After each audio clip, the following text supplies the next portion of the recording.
So welcome to the Felix Instruments Ethylene Measurement and Management webinar. My name is Brian Meyer, and I'm an application scientist with the company. Thank you for joining me today to talk about ethylene and the F900 portable ethylene analyzer. Questions can be typed into your control panel at any time, but we will wait to the end of the webinar to answer them. If you need to type a question, you can type it into the chat box in the GoToMeeting control panel. This webinar will also be available to watch online. During the webinar, all attendees will be muted, and please turn off your webcams.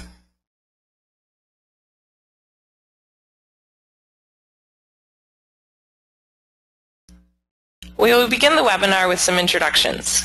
My name is Brian Meyer. I'm an application scientist with Felix Instruments. My background is in environmental and forest biology and mycology. In addition to being an application scientist for Felix Instruments, I also handle the technical support, so please feel free to email me with any type of questions. Andrea Melnichenko is also an application scientist for Felix Instruments. Andrea joined the company a little over a year ago and has spent much of the last year dedicated to working with the F900 portable ethylene analyzer and heading our quality assurance department. A brief outline of the webinar includes hearing from Andrea Melnichenko about ethylene and the F900 portable ethylene analyzer.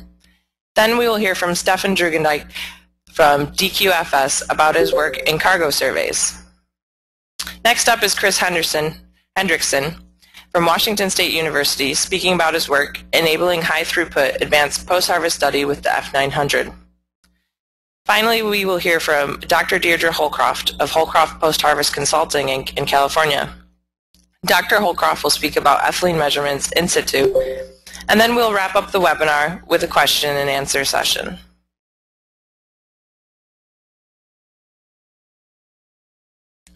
So now we will hear from Andrea Melnichenko. Andrea is a key part of the engineering and design team for all Felix Instruments products, especially the F900 portable ethylene analyzer. Prior to Felix Instruments, Andrea received her master's degree from Portland State University in plant physiology. And now I'll hand the microphone over to Andrea.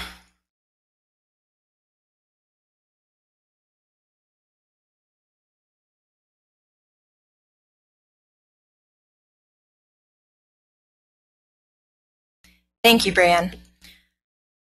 I'll begin today by discussing what ethylene is and how it affects fruit and other commodities. I will then cover common ways that ethylene has been managed and measured, and then discuss the advantages of measuring ethylene using the F900 portable ethylene analyzer. Ethylene is a naturally occurring gas that decreases the storable lifespan of fruits and cut flowers.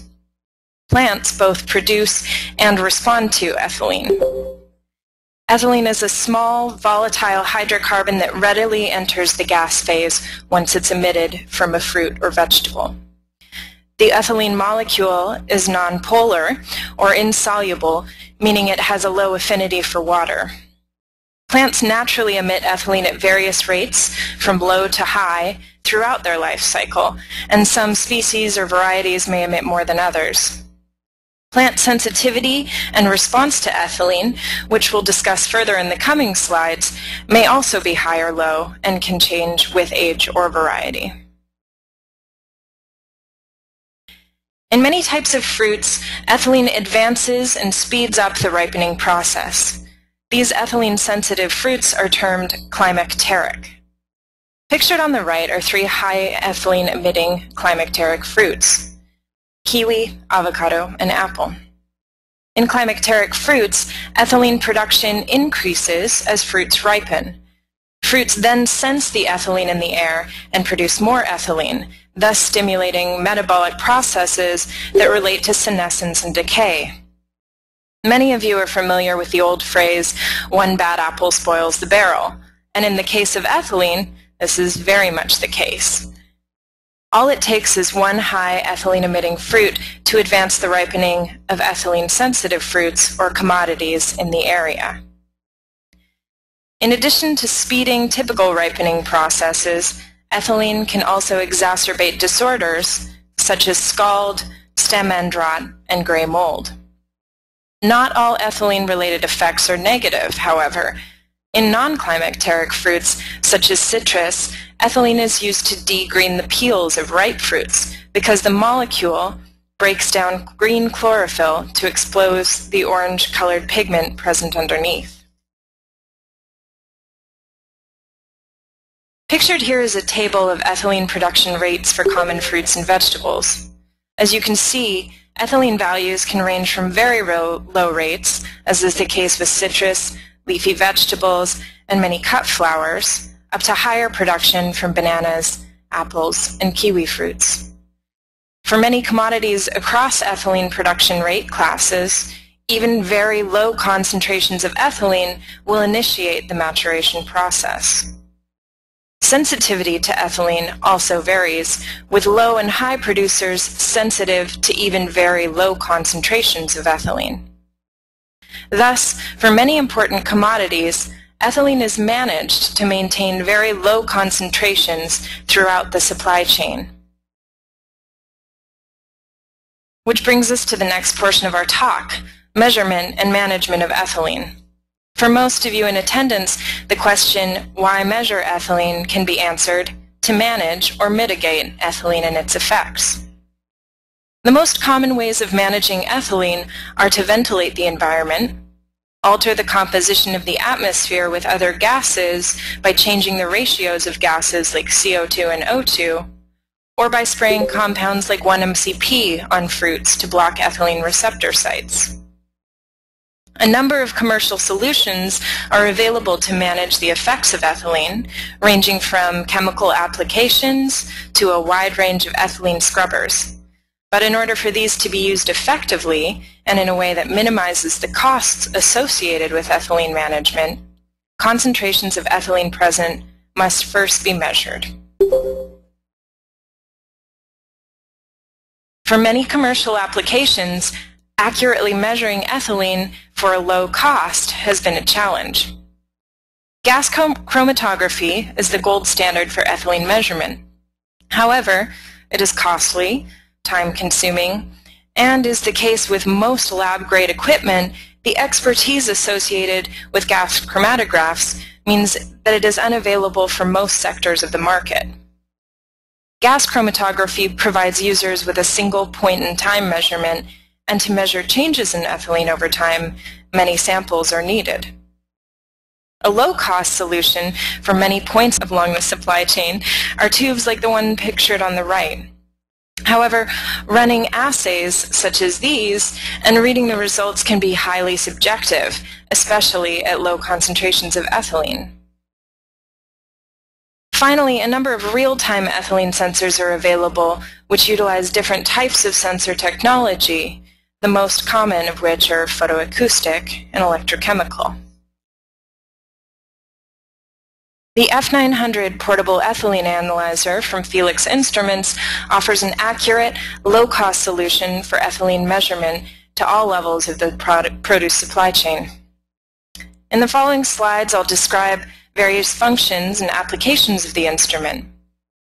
In addition to measuring ethylene, the F900 also measures temperature and humidity of the airstream, with options to add carbon dioxide and oxygen sensors. One CO2 sensor focuses on lower range measurements and can be used to accurately measure fruit respiration rates. The other CO2 sensor and the O2 sensor expand the measurement range of the instrument to sample high concentrations of gases applied in controlled atmospheres. The complete specifications for the F900 portable ethylene analyzer and all of its optional sensors are available on our website, felixinstruments.com. The F900 employs an electrochemical sensor to measure ethylene. The device has an adjustable flow rate with a default flow of 0.2 liters per minute and updates the ethylene reading every 1 second. The range of the instrument spans 0 to 200 parts per million with a resolution of 1 part per billion, and a lower detection limit of 25 points per billion, or 0.025 parts per million. The accuracy of the F900 ethylene sensor is 5%, and this system is calibrated to account for changes in temperature and humidity. A key feature that distinguishes the F900 from other ethylene measurement systems is its ability to sense ethylene in real time. The gas stream flows over the electrochemical sensor, and the electrode, pictured on the right, combusts ethylene as it senses it, creating a charge. The electrical charge is then converted by the system into parts per billion of ethylene to provide users with virtually instantaneous ethylene measurements. The device can operate as an open system, drawing in air from the ambient environment, or it can run as a closed system where the gas stream exiting the system flows back into a smaller measurement chamber. A stumbling block for electrochemical ethylene sensors in the past was the inability of the sensor to distinguish ethylene from other gases present in the environment. Felix Instruments has engineered an effective and simple way to meet this challenge with its patent-pending PolarSept filter. The F900 includes a water chamber on the back of the system, which the gas stream is bubbled through prior to reaching the sensor. This simple and elegant process removes interfering gases, like alcohols and polar hydrocarbons, from the airstream before they reach the sensor. Because most environments are a complex mixture of aromatic plant-made or man-made compounds, the PolarSept water filter ensures that users will isolate and measure ethylene alone. The F900 was engineered to meet the needs of ethylene measurement throughout the supply chain, and many different measurement features are available from this instrument. Typical use cases involve continuous monitoring of a single large location, such as a storage facility or a greenhouse. For this application, the terminal block on the back of the instrument is very useful. It enables the system's use as both a sensor or a controller, as the system can generate a 5-volt signal to initiate ethylene mitigation and management systems when ethylene values reach critical thresholds. The system can also be integrated with existing data loggers by communicating through a 4 to 20 milliamp signal through the terminal block. The F900 is a portable device, and it can be transported from location to location for the inspection of ethylene levels in controlled atmosphere rooms or shipping containers.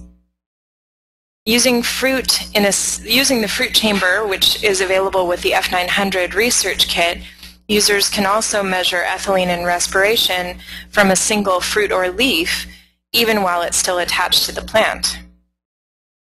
And finally, using the GC emulation mode of the instrument, users can sample small volumes of ethylene from a headspace accumulation or from modified atmosphere packaging.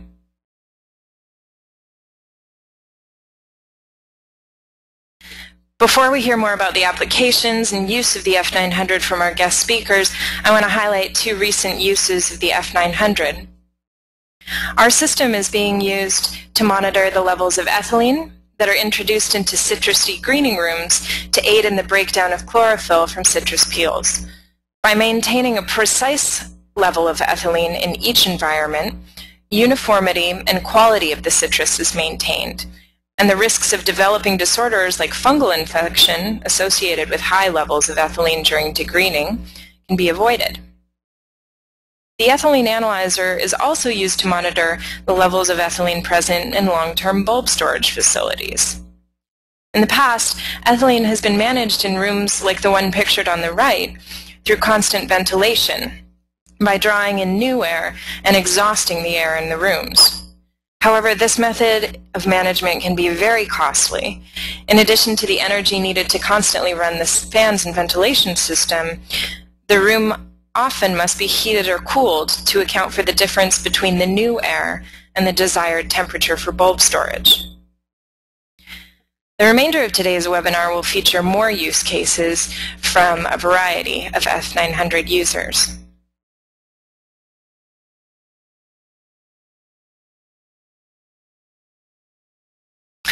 Thank you, Andrea. Please feel free to type any questions that you have for Andrea in the chat box now, and we will address those at the end of the webinar.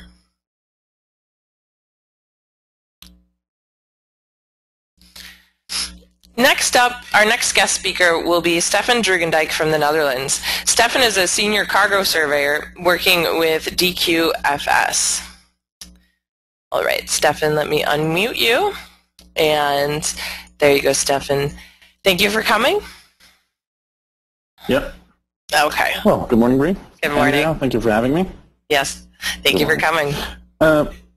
You're welcome. As Bree already introduced me, we are based here in the Netherlands, where a lot of containerized shipments come in from all over the world. My job is insurers. If you ship a container from Cape Town to Rotterdam, you want to insure your fruit. There are many things that can go wrong, as this example for this photo. It's pretty clear what happened here. The damage is considerable. My job and my instructions are always investigate the circumstances, nature, extent, and cause of damage. My clients would like to know who is to blame if something went wrong, and will we lose money on this? So I use a variety of tools, including the F900, to prove what the exact cause of damage has been. So if we go to the next slide, please. So there are many causes of damage, and pre-shipment is the cause of damage 9 out of 10. This can be because of bruising, specific treatments before shipment, and temperature abuse would be the next one. Temperature abuse can happen during the transit period and will result in undesired effects. The following would be adverse atmospheres. Many products, as in avocados, blueberries, are shipped under controlled atmosphere or modified atmosphere. CO2 and O2 levels are adjusted to prolong shelf life, extend storage potential, and maintaining produce quality. Insufficient ventilation or wrong atmospheric composition could also lead to anaerobic respiration, which kills the product, and ethanol would build up in the product. The following would be wetting, and finally ethylene. So I've drafted 2 claim files just to give you an idea why and how I use the F900. So the first would be the South African plums. Ethylene production is medium to high, ethylene sensitivity is high, and the transit time is 18 days, which is considerable. Going to the next, Peruvian avocados, ethylene production is medium to high, ethylene sensitivity is high. Transit time from Peru is about 28 days. These are ship-controlled atmosphere. So zooming in on the plums, the next slide. So plums from South Africa are mostly shipped under dual temperature. That means that during the transit period, the temperature is increased to, in this case, 7.5 degrees.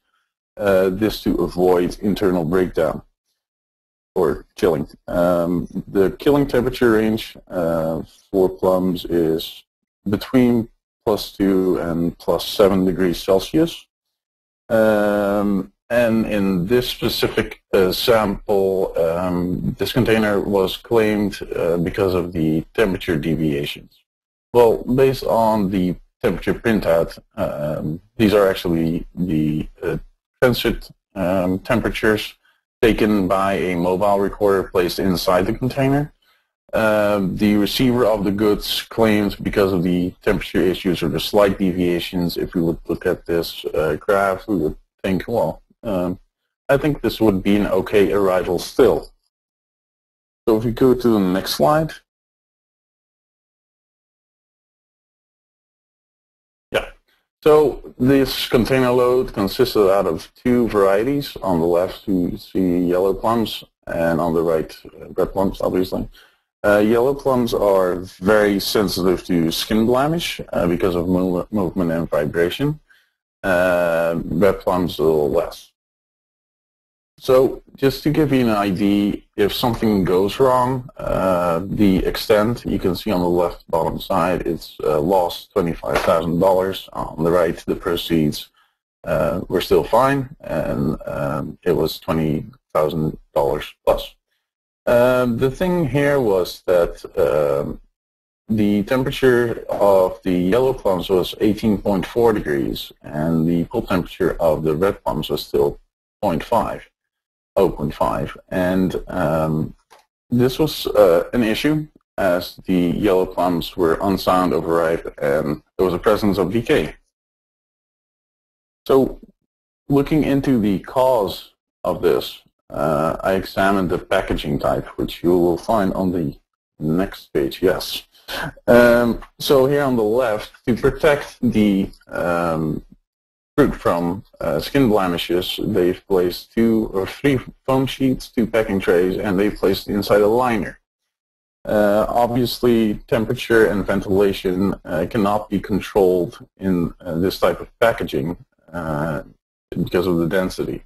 On the right, you see a very simple application of packaging. It's just a poly sheet with 2 packing trays.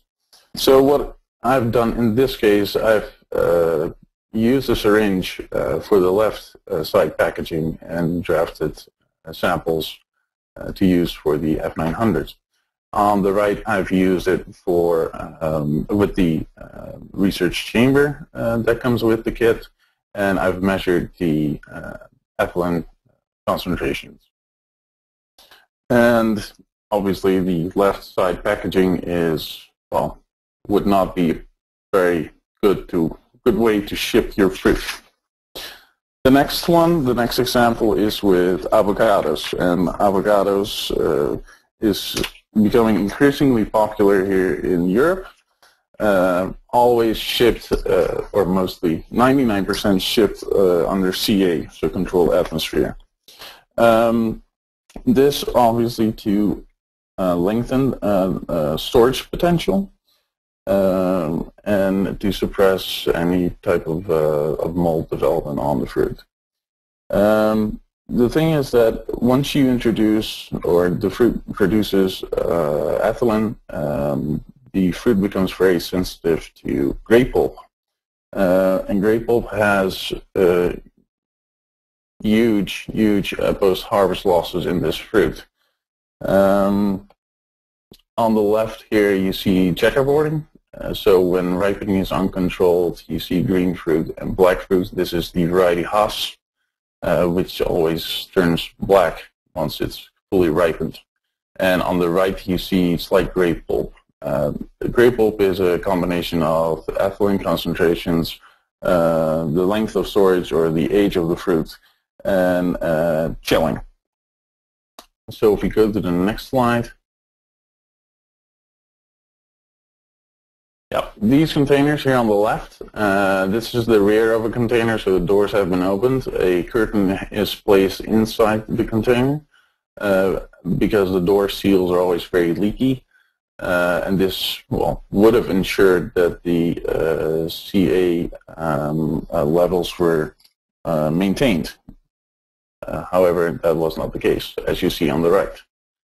So we see O2 at 20, basically ambient air composition. What I do here is I have the reefer unit connected to a power supply. I run it for 30 minutes. The air circulates through the container, and during the 30 minutes, the F900 is in continuous mode, and it measures the ethylene, CO2, and O2. This is evidence that I use to support my case if the carrier has been or can be held liable in case of damage. This is pretty much, well, these are most relevant for now. There are many more applications that I would like to use it for, but the season hasn't started yet. So, well, that's it. If you have any questions, just let me know, and I'm here to answer them. Great. Thank you, Stefan, very much. If you have any questions for Stefan, please feel free to type them in the chat box, and we can address them at the end. Perfect. All right, and I will mute you now again, Stefan. So our next guest speaker is Christopher Hendrickson.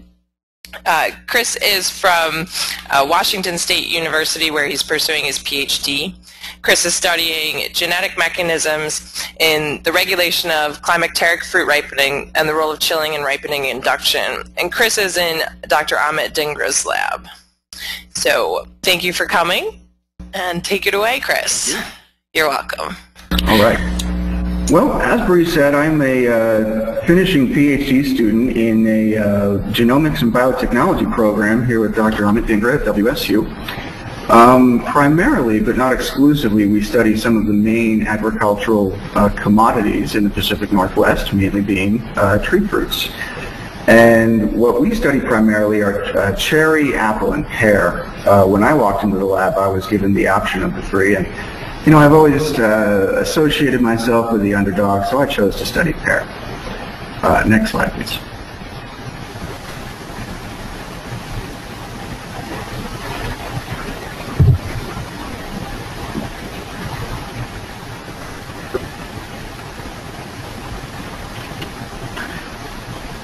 So, as was discussed previously, pear fall under the climacteric category of ripening.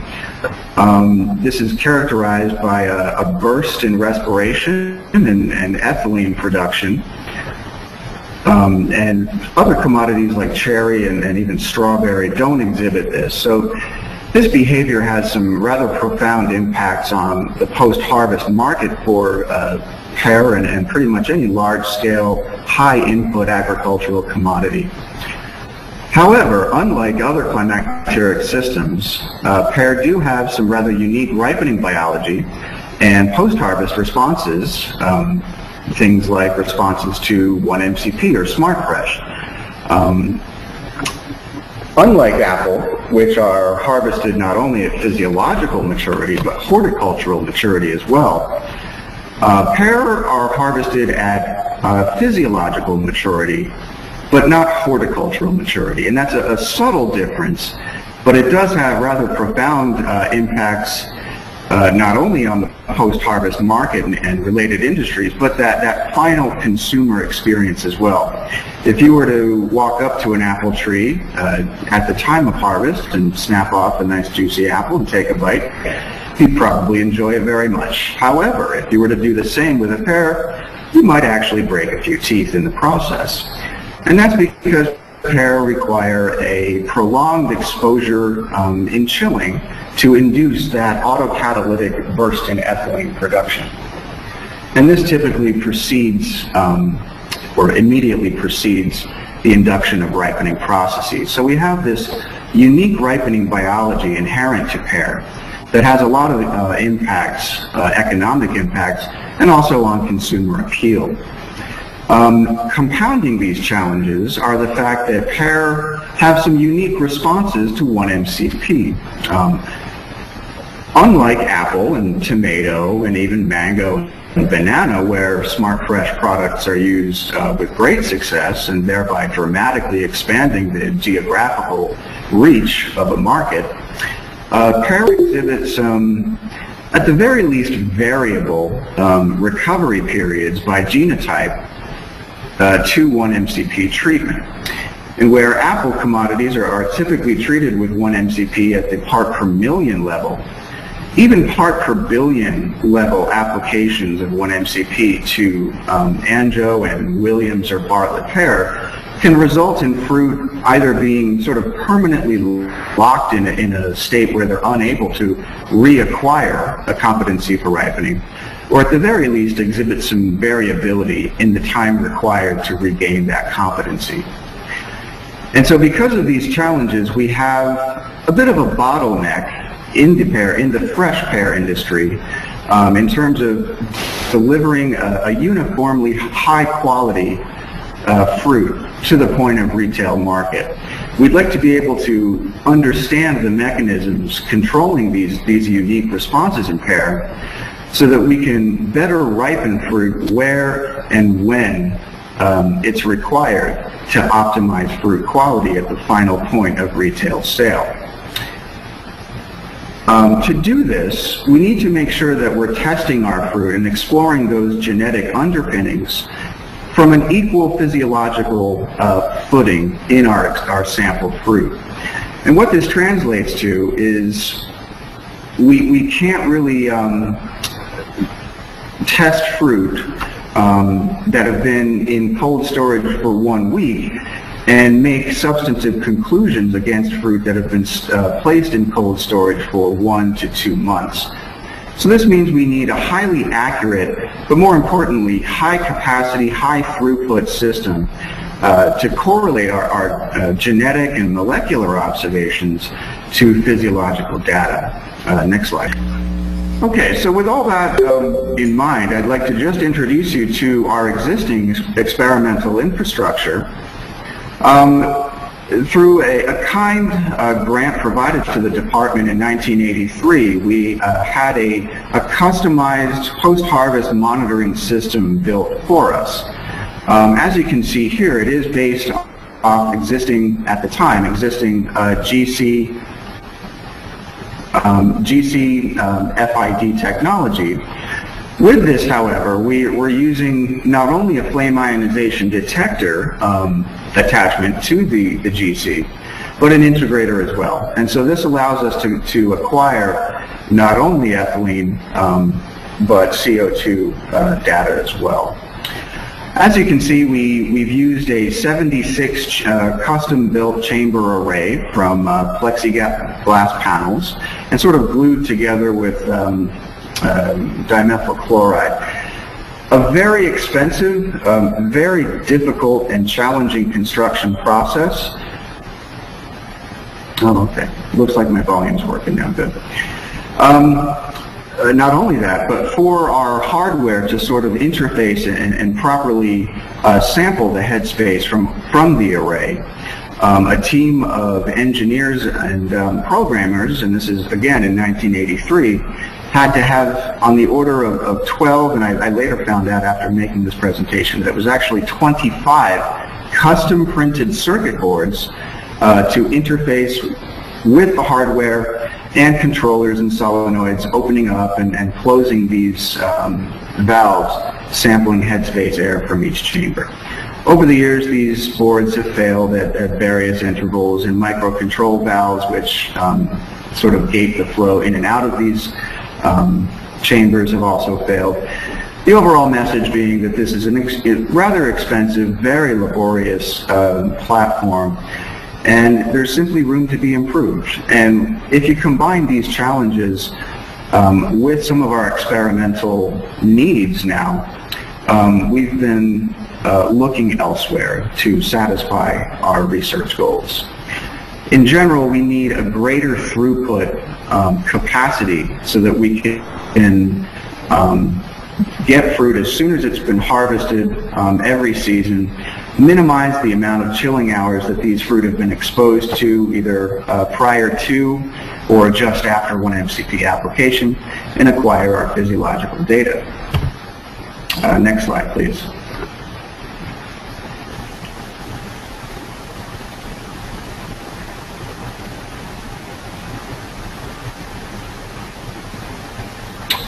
Okay, so what we wanted to do is, after speaking with the team at Felix, we wanted to sort of test, or at least benchmark the F900 instrument against our existing experimental infrastructure. So we've been able to set up a smaller scale test with some electronic gated solenoids from a few sample chambers, and have that headspace effluent coming out either go into the existing GC FID platform or the F900 instrument as well. To ensure accuracy of this sort of parallel benchmarking test that we wanted to set up, we did have to input additional blank house air at 100 mils per minute to satisfy the operating requirements of the F900 instrument, and that would be 200 mils per minute. Next slide, please. Okay, so that's what you can see here. In addition to the existing technology that was shown in the previous two slides, we set up this system here, sort of mirroring an existing system that was built for a potato post-harvest lab here. And instead of hooking up the solenoids from going from our sample chambers into this light core instrument that you can see on the top of the left image, we hooked it up instead to the F900. So we set up 5 replicate chambers and sampled them in parallel with the existing GCFID system. Each replicate chamber was sampled for 3 minutes, and we allowed for a sort of stabilizing or equilibrium period to be established before data logging was commenced and I guess finally logged in each sample. We ran this twice a day for 3 days at 8-hour intervals, and we only did that because that's what the existing GC system has now. So our custom manifold, and you can't really see it too well, but that's what is lying underneath those green electronic solenoid valves on the left picture. That signals were sent from a computer into that manifold, which then opened and closed the solenoids. And air was taken from each solenoid valve and then run into the instrument itself with just simple Tygon tubing. We did also notice that a fresh DI water exchange or refill in bottle B, which was shown earlier, reduced our required equilibrium time from the suggested 30 minutes to about 15 minutes. Okay, so first, before we started working with, I guess, living, breathing samples, we wanted to just sort of benchmark empty chambers, specifically lime scrub chambers, so that we could provide a uniform relative humidity of input air going into our parallel test. As you can see on the bottom, where the GC system is recording 0 ambient or background ethylene, the F900 instrument was successfully able to give us not only higher density over time data, but discriminate between that 0 and a clearly present level of background ethylene, starting off at about 11 ppm and then dropping all the way down to about 4. And we were really happy with that. So we're trying to capture data in these fruit all the way from a pre-climacteric all the way through a system 2 or autocatalytic climacteric ethylene production phase.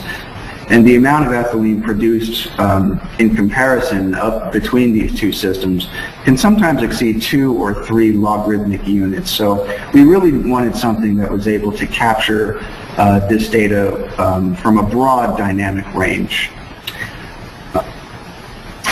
So in general, we felt that the F900 allows us to capture a physiological story that would otherwise be missing in our existing and frankly outdated technology.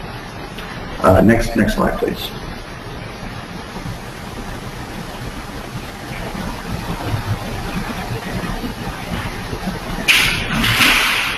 Okay, so we then moved into some parallel tests with apple and pear as well.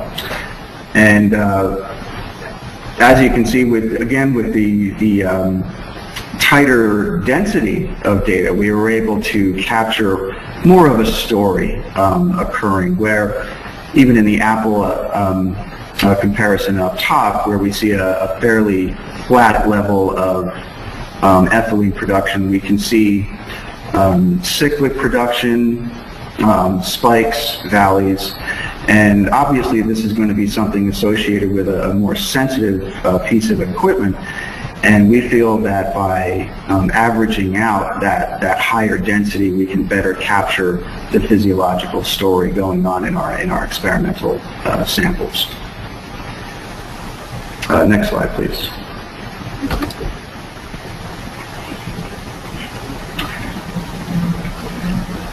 So, as was previously mentioned, all of this data capture ability is great, but we need to be able to log it as well in real time. And the analog contacts on the back of the machine can easily be used for some communication and logging through the use of a microcontroller, which is then tied up via USB connection to a computer. And from that, some pretty simple scripts can be written to log this data from tab delimited files or any sort of simple data logging format that you'd like. It really wouldn't require much scripting, and we're actually working not only with the Felix team, but with some engineers here at WSU as well to facilitate that process. Through the use of a microcontroller, the only remaining process that would be done at the programmatic or scripting level would be conversion of that analog signal into a digital signal that would closely match the value being displayed on the front of the instrument. We feel that this greater data accuracy and density and ultimately repeatability from the F900 allows us to shrink a very costly, very laborious technological platform into something really no larger than a cubic foot that doesn't require as much expertise and requires less initial and ongoing maintenance costs as well. And for this, we feel that the F900 is uniquely suited for incorporation into a fairly large multiplexed array. And what we're designing now, just with the use of simple 5-gallon glass jars hooked up to some septums, airtight connections to tie-on tubing, and then going into the hardware that I previously described, we can really scale this sample array up to something on the order of 120 to 144 samples, and that's what we're working with now. I did have a few other design considerations if anyone else would like to sort of mirror the work that we're doing. With an instrument this sensitive, you definitely need to be sure that your hardware is matching the operational requirements of the instrument. And so with that, we've already decided that we'll be incorporating a few air pumps, flow rate meters, and sample mixing chambers so that we really maintain that ideal 200 mil per minute incoming flow rate to the device, and lots of gated pumps to make sure that there's no backflow, which could really do some harm to the system as well. I'll be available in the chat to discuss any other technological concerns with incorporating the instrument into a multiplex array. And with that, thank you very much. Thank you very much, Chris. That was very informative and an excellent presentation. And I did see some questions come up for you at the end, so please do stick around. Our final speaker today is Dr. Deirdre Holcroft. She is from Holcroft Post-Harvest Consulting down in California. And Dr. Holcroft received her PhD in plant biology and agriculture from the University of California, Davis, and she specializes in post-harvest biology and technology of fruits, vegetables, fresh-cut produce, and ornamentals. Thank you for coming today. Great, thanks a lot. Well, one of the things that I so enjoy about being a consultant is you get to work in a whole range of different produce and ornamental items. So I feel like it's been an incredible learning curve, and I'm going to walk you through some of the learnings I've had with the F900 interacting with clients. And the first one is this, going into a fresh cut processor who is processing kale. And if you haven't eaten kale yet, it's, I guess, the hottest new thing in the fresh cut salad business, the new supposed superfood. But it does belong to the brassica family, and that family is a little more sensitive to ethylene than we see in things like lettuce. So this person or this company complained that they had yellowing. And, you know, my immediate response was, it's not packed in a modified atmosphere. There's no control of ethylene with high CO2. It's an ethylene problem. And there was that skeptical look of, how can it possibly be an ethylene problem? So we put kale in a chamber. I love that chamber because it's such a great system to take with you somewhere. You can just put the product in very easily, close it up. And from here, you can see very, very quickly that ethylene concentration within a closed system climbed to 2 parts per million. That's 2,000 parts per billion. So within 20 minutes, we went up to 2 parts per million. It leveled off, and then it went into the cleaning cycle, and you see when it went out of that, it accumulated again. So it was really interesting to see that and to prove that it was actually ethylene that was the problem. The solution to that is a little different. It may be selecting varieties that aren't as sensitive, because the yellowing is related to variety as well. I'm hoping I have control. Maybe next one. One of the other things that I've done with this myself is use this system to measure ethylene production and respiration rate at the same time. And Andrea mentioned it at the beginning. There are 2 CO2 sensors on this, and the extended range sensor can measure in the percentage levels. And usually when you're measuring respiration rates, you want to keep the concentration below 2% of carbon dioxide, otherwise it starts to really affect the physiology. But in this system, I recorded weight of produce, the free volume of the chamber, the time that the chamber was closed, and measured the ethylene and carbon dioxide concentrations.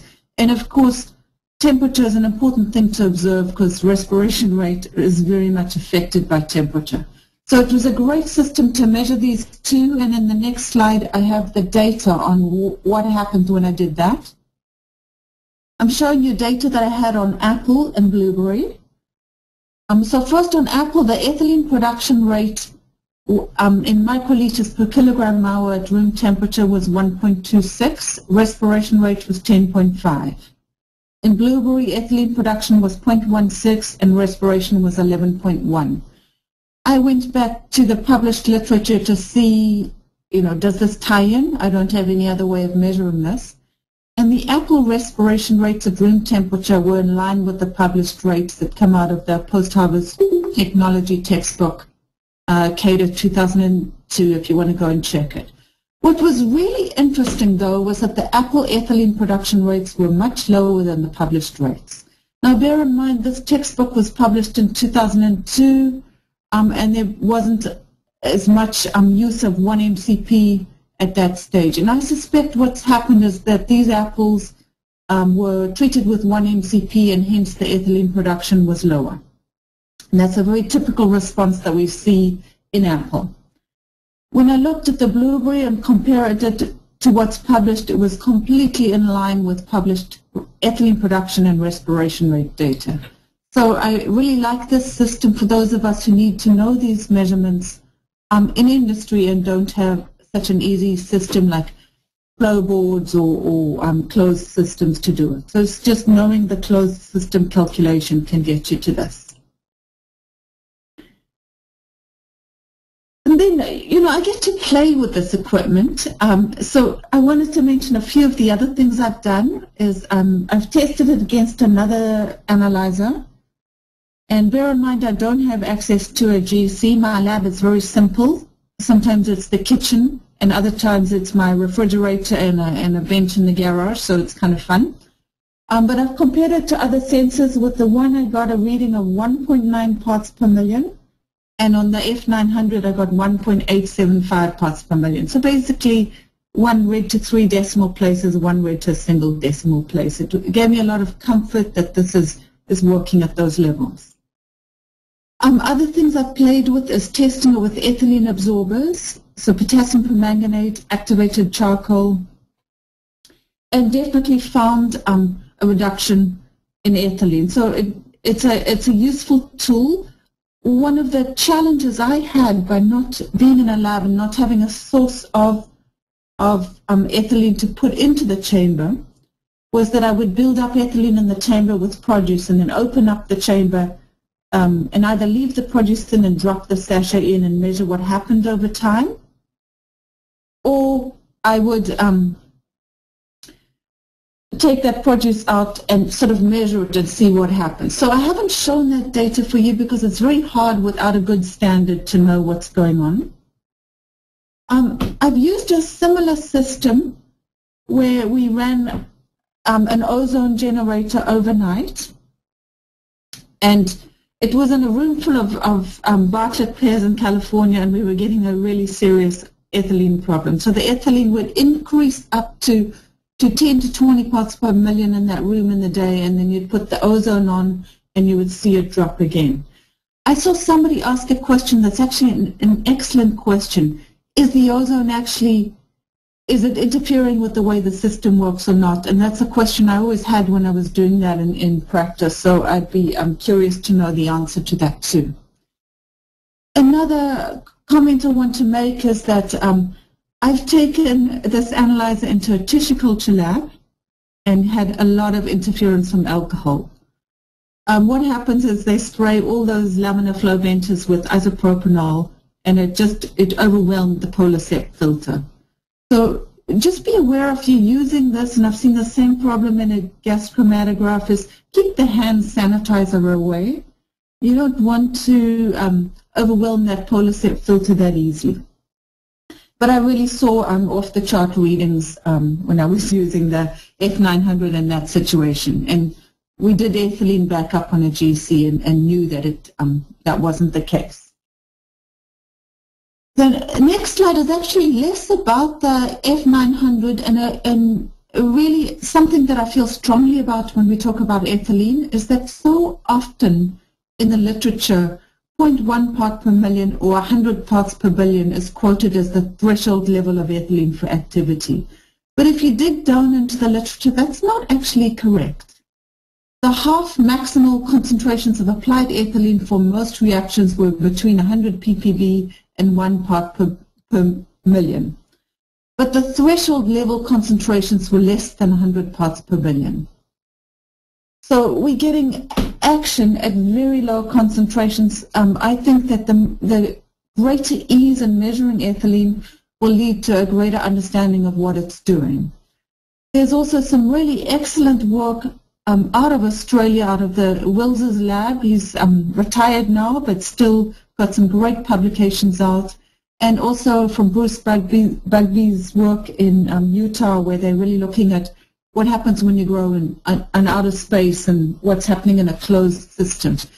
And they found that long-term exposure to low concentrations of ethylene can have deleterious effects on a whole range of fruits, vegetables, and also actively growing plants.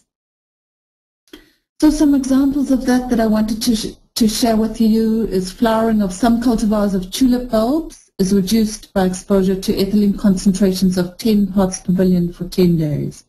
That's a minuscule amount of ethylene. And anyone who's involved in storing kiwi fruit will know even at the low temperatures in storage, softening is reduced by an ethylene-free atmosphere, and even 10 parts per billion can hasten that softening. I think the industry knows that, but I still included a benefit. I included a reference so you could see where that came from. Another thing that's interesting is that even when apples are stored under controlled atmosphere, which does a lot in reducing the action of ethylene, 1-MCP or Smart Fresh has shown benefits in reducing apple firmness. Again, backing up what I wanted to point out is that even small concentrations of ethylene are important. Sorry, that's the most words I think I've ever put on a slide. And I'll go to the next one. Just to take you back to this work from Australia, from the Ron Wills's lab, looking at ethylene effects over time at typical storage temperatures. So using butter lettuce at 5 degrees Celsius, when they had 100 parts per billion of ethylene, that shelf life was 6 days. When they reduced it to less than 5 parts per billion, it increased to 7 days. May not look like much. It looks greater as a percentage, of course. Green beans at 0, a shelf life of 14 days, 100 ppb of ethylene increased to 20 days with incredibly low ethylene. And again, some more data. Orange at 2.5, 80 versus 130 days. Strawberry at 0, 4 versus 10 days. And broccoli at 5 degrees Celsius. Sorry, I didn't translate those into Fahrenheit, but and 14 versus 35 days. So just again stressing my point that low ethylene is really important even in these non-climacteric commodities or in vegetables. And I think the last point that I wanted to make is that I see the F900 as having being a great resource for industry where we don't have easy access to a lab, and allowing the testing of ethylene production and respiration rates. In evaluating ethylene removal systems, I'm seeing more and more of those coming on the market, and it's great to know that they're really working. And also another point that doesn't get discussed enough is when do you change it out? So it's really good to know when it's time to change that scrubber.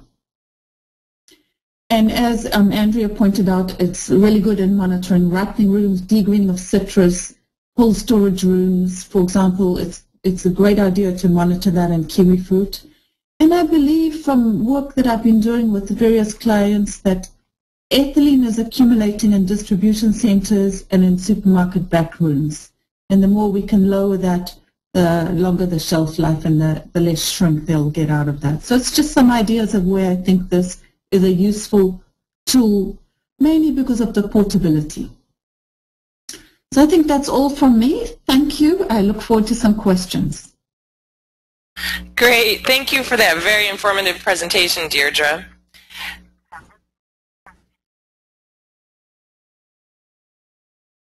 Now, I would like to thank everyone for attending this webinar on ethylene measurement and management.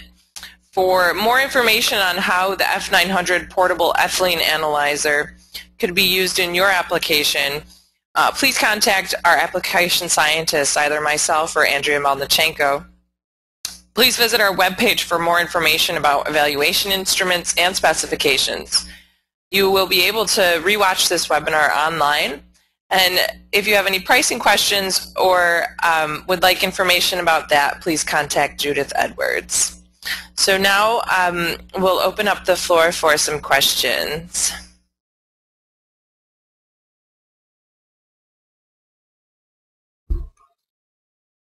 So let's scroll back through here. I'll try to answer these in order.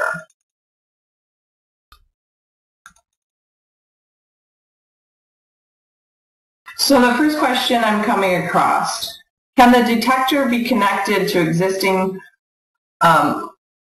multiplexers? Do you have software to control the device and record periodical measurements?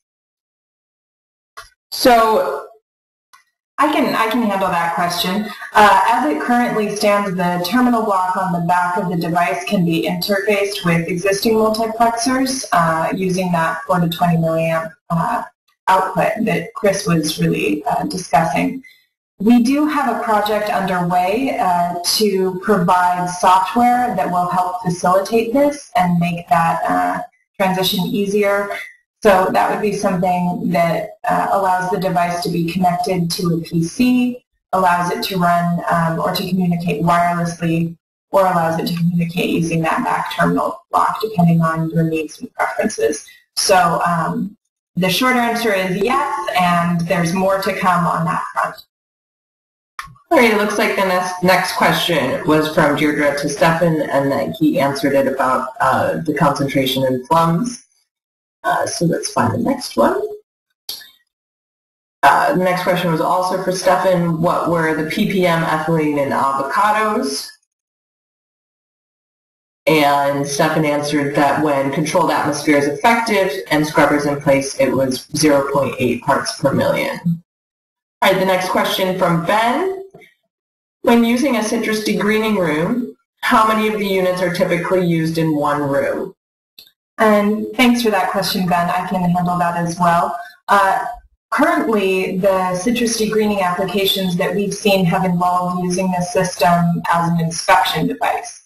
So in this instance, it's transported physically from location to location to verify that the ethylene in place is at the proper level that the user is trying to achieve. Not too high, not too low, to achieve, again, that uniformity in all of their degreening rooms. That being said, it is possible to, again, interface the system with a multiplexer and a manifold to allow the unit to remain in place and to sample from multiple rooms. The biggest issue associated with that is ensuring that you're reading the rooms in a uniform way. So depending on what the ventilation is like, the system can be used for just a short amount of time, and it will reach a good representative reading for the room. But if there is improper ventilation, it's possible that you're going to measure an isolated pocket of either low or high ethylene.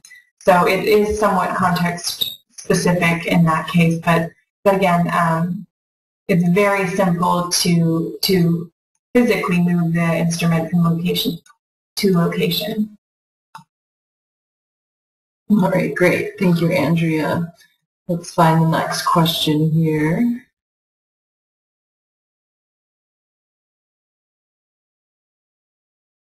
All right, so Deirdre had a question for Chris. Did you calculate the microliters of ethylene per kilogram hour for the graphs, or was it just microliters per liter? Chris, if you want to, I don't know if you saw that, but if you want to answer that, just type your answer in for Deirdre, and I can read it in a minute. The next question: is your F900 operation or measurement affected by ozone gas present in the airstream it is sampling? I can handle that question as well. Ozone is not an interfering gas. So when I was describing the use of the polar sept filter and the importance of that, it's really to mitigate the effects of other gases that can be picked up by the sensor. Ozone is not one of those gases. If anything, it will make the air sampling stream less complex. If ethylene is still present, it shouldn't interfere with the sensor's ability to detect ethylene. Oh, great. Thank you, Andrea. Next question. When I would measure a respiration in controlled atmosphere conditions, is the accuracy of the higher range CO2 sensor enough to measure the difference between reference and chamber with produce present? So can we measure respiration in a controlled atmosphere condition? The higher range CO2 sensor has a resolution of 0.01 parts per million, meaning that if you are, 0.01 percentage, meaning that if you're measuring ambient air, it typically reads as 0.04, potentially 0.05, depending on your environment, percent. So in that instance, it really depends on the value in your reference sample versus your chamber. The higher or extended range CO2 sensor is what we typically recommend for controlled atmospheres, and as long as the difference exceeds 0.01%, then yes, it is useful for measuring that difference. Great. All right, the next question. In oranges, how to balance degreening effect and increase the shelf life when using ethylene? And Deirdre, I believe you answered that by saying degreening is a short-term exposure made to some fruit. Reducing ethylene after that will be an advantage. Thank you for answering that one, Deirdre. Yeah, I can even add to that a little bit, just to say the concentration that the fruit is exposed to during the degreening process, as well as the duration, is important. I think that the industry in general is moving towards lower and lower concentrations of ethylene for degreening. And again, that's where this instrument is useful to help maintain low levels in the system. All right, now we have a question. Has anyone here had any documented success with ethylene scrubbing within storage? And I'm not sure if anyone answered. What do you think, Andrea? Documented success of scrubbing in storage. I think the efficacy of different ethylene scrubbers, it's a difficult thing to summarize in a single sentence. Some methods are very effective at removing ethylene, some are not. In my personal experience with the device, I've certainly used things like potassium permanganate to give myself a 0 or a background of 0 prior to making ethylene measurements. So very simple or traditional chemicals like potassium permanganate are very useful. Other methods of scrubbing ethylene, I've used the system to evaluate other methods and seen no perceivable change in the ethylene on one side of the scrubber versus the other. So it's a sort of a case-by-case whether or not those are going to be effective. And I think it depends as well to a large extent on the volume of the room that they're being used to scrub ethylene in, and volume of the container. All right, the next question is, how can you use your instruments for measuring internal ethylene? This be internal ethylene inside of a fruit? Mm-hmm. In this case, this is actually the application that we first created our GC emulation mode for. So, pardon me. With the instrument, because it flows when it's in its continuous mode or its continuous monitoring mode, it flows at a rate of 0.2 liters per minute and typically takes 3 to 5 minutes to stabilize. So we recommend that users have at least a liter of sample volume if they're going to use that mode. Now, when you're measuring the internal ethylene concentration in a fruit, this is instances where you would sample with a syringe and then inject it directly into a GC, and you're usually dealing with very small volumes. So we created a GC emulation mode to address that issue. We have a port that gets inserted onto the front of the instrument, and it allows it to interface with really small volume samples. For most applications, we recommend about 6 milliliters. We can go up to 15 milliliters and down to 3 milliliters if the concentration is high enough. And that mode is also useful for CO2 and O2 measurements as well. Great. All right. Our next question, can the device handle a flow rate of 0.4 liters per minute? And yes, it can. Certainly. The flow rate is adjustable on the instrument to handle a variety of different flow rates. All right. And now I see that Chris Hendrickson, thank you for answering that question earlier, that his data was presented was normalized to kilograms per fresh weight input.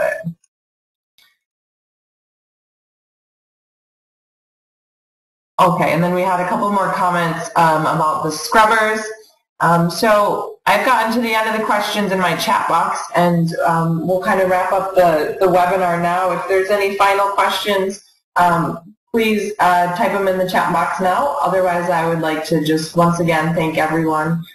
Thank you to Deirdre, Stefan, and Chris, as well as Andrea, for presenting their experiences today. I think it was very informative and knowledgeable.